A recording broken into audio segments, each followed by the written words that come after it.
Bu darsimiz orqali driver nimaligini, driverni kompyuterda qanday qilib tekshirishni ko'rib chiqamiz.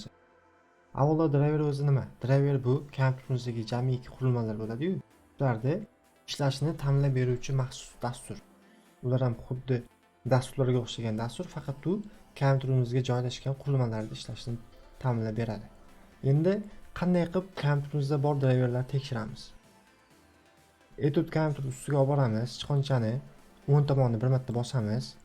Chiqqan oynadan dispetcher uslubiysani tanlaymiz. Bu oyna ochiladi. Oyna ochilgandan keyin qaranglar, mana shu yerda sizlarning kompyuterlaringda ko'rib turibsizlar, har bir qurilmani o'zini driveri mavjud bo'ladi.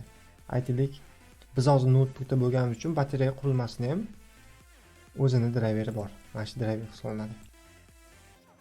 Agar sizda driver o'rnatilmagan bo'lsa, xuddi shu oynaga o'xshab ochilib turadi-da, mana yerda X turadi. Bizda hamma kompyuterimizda hamma driver bo'lgani uchun bizda hozir ko'rsatmayapti, lekin sizlarda mashina ochiq turib, sizlarda ham driver o'rnatilmagan bo'lsa, X turgan bo'lishi mumkin-da.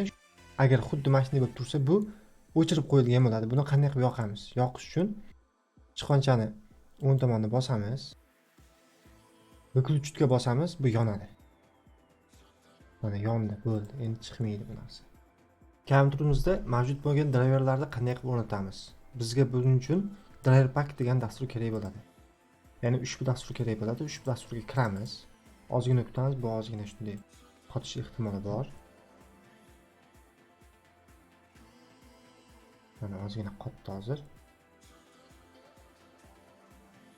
Biz hozir ko'rib olamiz kompyuterimizda qanaqa driver yo'q yoki borligini.